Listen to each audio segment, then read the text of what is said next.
യവന പുരാണത്തിലെ കഥാപാത്രങ്ങളെ അവതരിപ്പിക്കുന്ന പെരുമ്പടവം ശ്രീധരന്റെ ദൈവത്തിന്റെ കളിപ്പാട്ടങ്ങൾ എന്ന പുസ്തകത്തിൽ നിന്ന്. അഗ്നിയിൽ വാർത്ത ഹൃദയം. സംഗീതത്തിന്റെയും ശില്പകലയുടെയും ജ്യോതിശാസ്ത്രത്തിന്റെയും ലോക സംസ്കാരത്തിന്റെയും ഉപജ്ഞാതാവായ പ്രോമത്യൂസിനെ കുറിച്ച് നിങ്ങൾ കേട്ടിട്ടുണ്ടോ?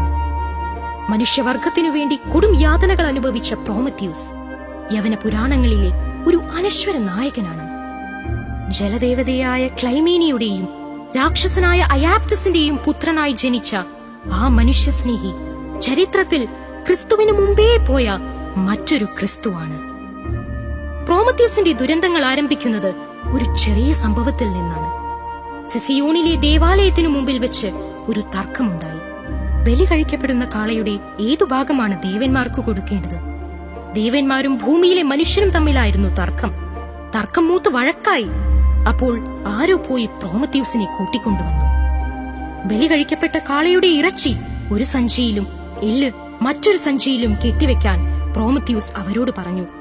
അദ്ദേഹം തൽക്കാലം മധ്യസ്ഥനാണല്ലോ. കശാപ്പുകാർ അങ്ങനെ ചെയ്തു. അപ്പോൾ യാദൃച്ഛികമായി ആ വഴി സിയൂസ് ദേവൻ വന്നു.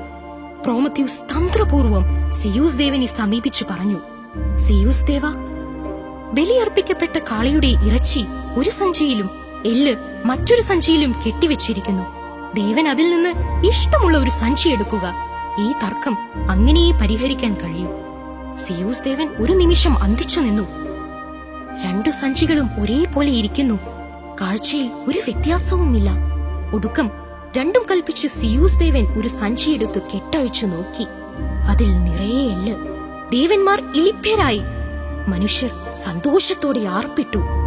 ദേവന്മാർ ആ നിമിഷം മുതൽ കുരുതി കഴിക്കപ്പെടുന്ന കാളയുടെ എല്ലുകൾ എടുത്തുകൊള്ളണം. ഇറച്ചി മനുഷ്യർക്ക്. സിയൂസ് ദേവനും ദേവന്മാരും പെട്ടെന്ന് കുപിതരായി തീർന്നു.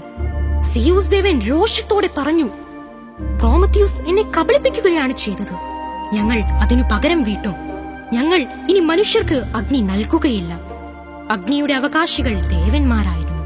അവരത് മനുഷ്യരിൽ നിന്ന് ഒളിപ്പിച്ചു വെച്ചു. എന്തു ചെയ്യും? മനുഷ്യർ ധർമ്മസങ്കടത്തിലായി. തീയില്ലാതെ ഇറച്ചി ചുട്ടു തിന്നാനൊക്കുമോ? പച്ചയ്ക്ക് എങ്ങനെ ഇറച്ചി തിന്നും? തീയില്ലാതെ നിരാശപ്പെട്ടിരിക്കുന്ന മനുഷ്യവർഗത്തെ കണ്ട് പ്രോമത്യൂസ് ഖിന്നനായി. ദേവന്മാർ ഇങ്ങനെ ചെയ്യുമെന്ന് ആരോർത്തു? പ്രോമത്യൂസ് ഒരു ദിവസം ദേവശില്പിയായ ഹെഫേസ്റ്റസിന്റെ ആലയത്തിൽ ചെന്നു. വെറുതെ യാത്രക്കിടയിൽ ഇവിടെ കയറിയതാണെന്ന ഭാവത്തിലാണ് പ്രോമത്യൂസ് പെരുമാറിയത്.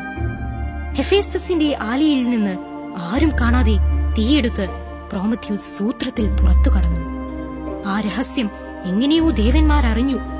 ഭൂമിയിൽ മനുഷ്യർ അഗ്നി ഉപയോഗിച്ച് ഭക്ഷണം പാകം ചെയ്യുന്നുണ്ടെന്ന് കേട്ടപ്പോൾ സിയൂസ് ദേവന്റെ കണ്ണു ചുവന്നു.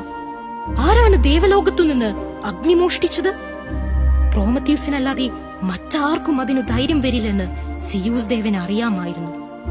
ഉടൻ കൊണ്ടുവരണം പ്രോമത്യൂസിനെ എന്റെ മുമ്പിൽ, സിയൂസ് ദേവൻ കൽപ്പിച്ചു. പ്രോമത്യൂസിന്റെ അഹങ്കാരം അതിരു കവിഞ്ഞിരിക്കുന്നു. പ്രോമത്യൂസിനെ കണ്ടുപിടിക്കാൻ നാലുപാടും കിങ്കരന്മാരെ അയച്ചു. അവർ പ്രോമത്യൂസിനെ തിരഞ്ഞുപിടിച്ച് സിയൂസ് ദേവന്റെ മുമ്പിൽ ഹാജരാക്കി. നീയല്ലേ അഗ്നി മോഷ്ടിച്ചത്? സിയൂസ് ദേവൻ ചോദിച്ചു. എനിക്കറിയാം, നീയേ അത് ചെയ്യൂ. നിനക്കു മാത്രമേ അതിന് ധൈര്യമുണ്ടാകൂ. നീ ദേവന്മാരെ വഞ്ചിച്ചു. പ്രോമത്യൂസ് മിണ്ടിയില്ല. സ്വർഗത്തിൽ നിന്ന് അഗ്നി മോഷ്ടിച്ചതിന് പ്രോമത്യൂസിന് വിധിക്കപ്പെട്ട ശിക്ഷ അതികഠിനവും ക്രൂരവുമായിരുന്നു. സിയൂസിന്റെ കിങ്കരന്മാർ പ്രോമത്യൂസിനെ അകലെ കോക്കസസ് പർവ്വതത്തിലുള്ള ഒരു പാറക്കെട്ടിൽ ചങ്ങല കൊണ്ട് ബന്ധിച്ചിട്ടു. അവർ പ്രോമത്യൂസിന്റെ വസ്ത്രങ്ങൾ അഴിച്ചുമാറ്റി. പകൽ നേരങ്ങളിൽ ഒരു കഴുകൻ പറന്നുവന്ന് നിന്റെ ഹൃദയം കുത്തിപ്പറിക്കും, സിയൂസ് ദേവൻ രോഷത്തോടെ പറഞ്ഞു. രാത്രിയിൽ കൊടും തണുപ്പിൽ നീ കുളിരുകൊണ്ട് വിറയ്ക്കും.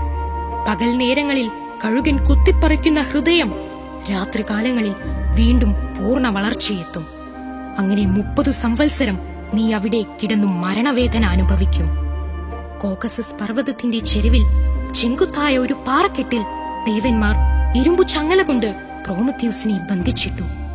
നീണ്ട കഴുത്തും കൂർത്ത കൊക്കുമുള്ള ഒരു കഴുകൻ പറന്നുവന്ന് പ്രോമത്യൂസിന്റെ ചുമലിൽ ഇരുന്നു. കഴുകിന്റെ കൂർത്ത നഖങ്ങൾ പ്രോമത്യൂസിന്റെ ശരീരത്തിൽ ആഴ്ന്നിറങ്ങി. മുറിപ്പാടുകളിൽ നിന്ന് ചോര ഒഴുകി. കഴുകൻ കൂർത്ത കൊക്കുകൊണ്ട് പ്രോമത്യൂസിന്റെ നെഞ്ച് കൊത്തിപ്പിളർന്ന് ഹൃദയത്തിൽ ആഞ്ഞു കുത്തി. പ്രോമത്യൂസ് വേദന കൊണ്ട് പുളഞ്ഞു. അപ്പോഴും ഭൂമിയിലെ മനുഷ്യർക്കു വേണ്ടി താൻ അനുഭവിക്കുന്ന വേദനയിൽ അദ്ദേഹം സന്തോഷം അനുഭവിച്ചു.